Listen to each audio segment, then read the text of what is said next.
वीणा पाणी माँ भगवती सरस्वती के श्री चरणों की वंदना करके, गुरुजनों के कमलवत चरणों को सादर प्रणाम करके, आप समस्त सुधीजन एवं जिज्ञासुओं के प्रति सादर नमस्कार। आज के इस व्याख्यान में कारक प्रकरण के अंतर्गत कर्म प्रवचनीय संज्ञक सूत्र लक्षणेत्थम्भूताख्यान भाग बीप्सासु प्रति पर्यनवः, इसको पढ़ेंगे। इस सूत्र के द्वारा क्या किया जा रहा है, इस सूत्र का क्या मतलब है, इस सूत्र में किसकी कर्म प्रवचनीय संज्ञा प्राप्त है, उस सब पर विचार करेंगे। तो सर्वप्रथम पद को अगर अलग अलग कर लें तो ज़्यादा समझ में आएगा। लक्षण, लक्षण इत्थम है तो लक्षण एक हो गया। इत्थम्भूत, लक्षण तो जानते हैं, लक्षण कहते हैं ज्ञापक को। इत्थम्भूत इस प्रकार का। आख्यान, आख्यान का मतलब किसी विशेष जो कहानी के रूप में प्रसिद्ध है उसको कहना।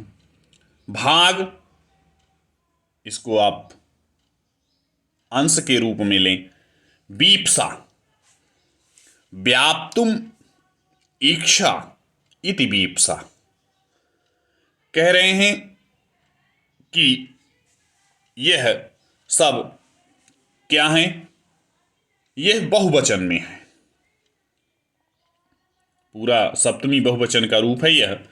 लक्षणेत्थम्भूताख्यान भाग बीप्सासु, सप्तमी विभक्ति एक वचन का रूप है। दूसरा है प्रति पर्यनवः। अगर इसको अलग अलग करें तो यहां पर भी तीन पद हैं, इसमें प्रति है, पारि है और अनु है। चूंकि तीन है इसलिए यहां पर प्रथमा विभक्ति बहुवचन हो गया, प्रति पर्यनवः। कह क्या रहे हैं, इस सूत्र का अधिकार कहाँ है, किसका अधिकार है, इस विषय को पहले जान।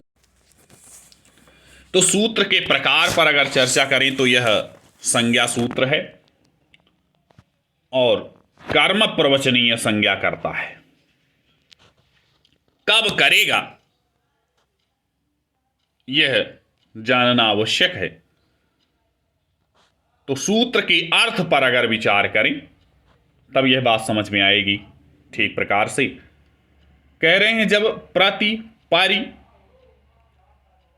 और अनु क्या होंगे, लक्षण इत्थम्भूत इस प्रकार का, भाग या अंश तथा व्याप्ति के दो तक होंगे। व्याप्ति को बताएंगे तब क्या हो जाएगा, प्रति, पारि, अनु, इनकी कर्म प्रवचनीय संज्ञा होगी।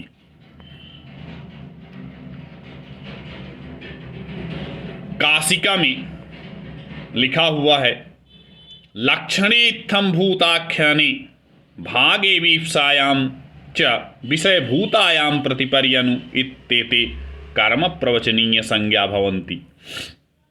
ये कहा है। बात वही है जो हिंदी में मैंने अभी कह डाला। तो इस बात को बिना उदाहरण के समझ पाना कठिन है, तो उदाहरण से इसको स्पष्ट करते हैं।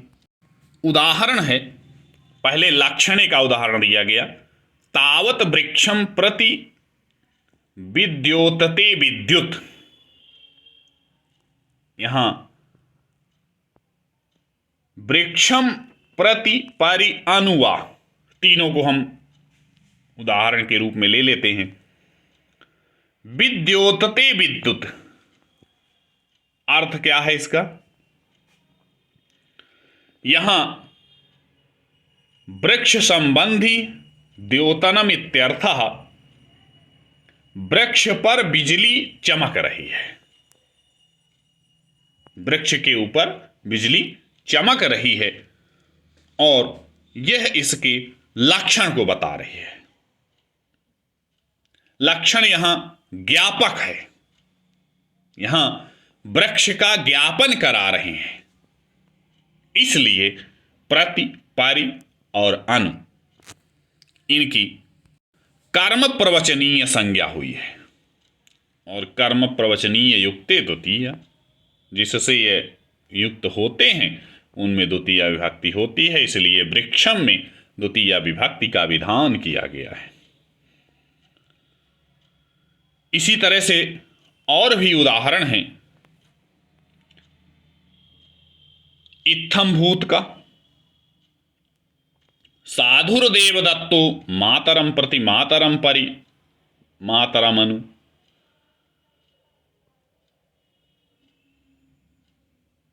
देवदत्त साधु है। या एक उदाहरण और भी है, भक्तो विष्णु प्रति परि अनुआ भक्तः कंचित प्रकार प्राप्त इत्यर्थः। यहां पर भक्त किस प्रकार का है उसके विषय में कहा गया, विष्णु का भक्त है, और इसीलिए यहां पर इत्थम्भूत है, इस प्रकार का है। जहां प्रकार की बात की गई, इस प्रकार वह विष्णु का भक्त है, इसलिए यहां पर इसकी जो प्रति है, पारी है, अनु है, उनकी कर्म प्रवचनीय संज्ञा होती है। इसके बाद भागे।